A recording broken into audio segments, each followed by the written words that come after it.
Carbon footprint is the term scientists use to describe all the planet-warming gases emitted as you go through your daily life.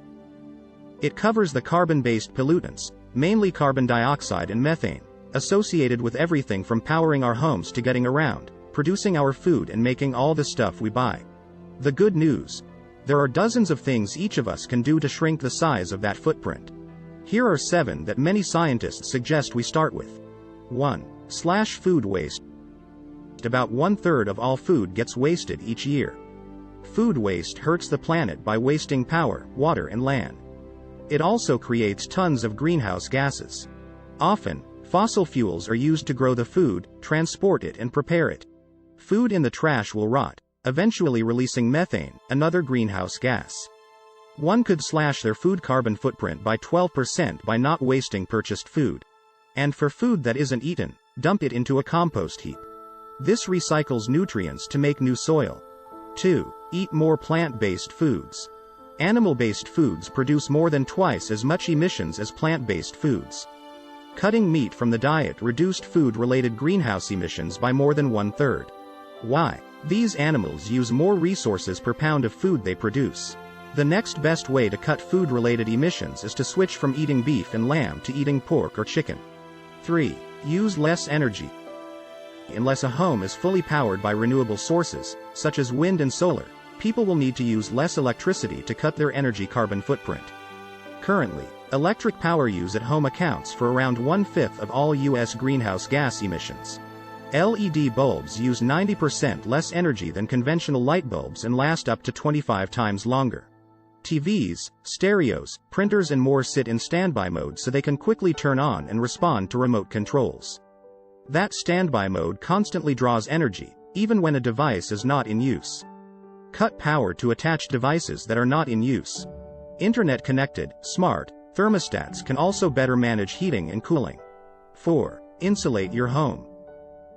Thick insulation in the walls, attic and floors, along with double or triple paned windows, keeps heat inside in winter and outdoors in summer. To start, seal up leaks around windows and doors with caulking and weather stripping.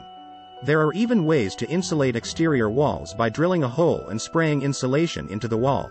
Such improvements can save up to half of a home's energy use and costs. 5. Go efficient and all electric. Many homes burn fossil fuels indoors for heating, hot water and cooking. If yours does, consider switching to efficient electric alternatives. Consider, for instance, an induction cooktop. It's much more energy efficient. A big part of our carbon footprint, about 15%, comes from heating homes in winter. An equal amount comes from cooling them in summer. Where possible, buy electricity made by sources such as wind, hydro or solar. Installing solar panels on your home is a more direct way to get clean power. In many areas, the government or power company will offer rebates or a tax break for putting solar electric panels on your home. 6. Grow more native plants.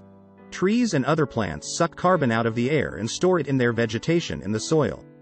This carbon sequestration is one way our yards can help tackle greenhouse gases. This reduces air conditioning costs during hot weather. Which plants are best? Trees store more carbon than other species. But it takes time for new trees to grow and store a lot of carbon. Fast-growing grasses, flowers and bushes start storing carbon sooner than trees. Where possible, keep existing plants, because they're already absorbing carbon. If you're planting new ones, plant native species. These are adapted to grow well in your local climate. 7. Green travel. For people who use cars or trucks, running vehicles can make up the largest chunk of their carbon footprint. That's why people need to walk more, ride bikes or take public transportation. If you need to use a car, consider an electric vehicle, EV. On average over its lifetime, an EV makes just 1/4 as much CO2 as a gas-powered car. As charging stations use more renewable energy, an EV's carbon footprint will shrink even more. The European Union voted to ban sales of new gas cars after 2035. None of us can solve the climate crisis by our actions alone. But together, we can reduce the activities that produce climate-altering gases. Thanks for watching.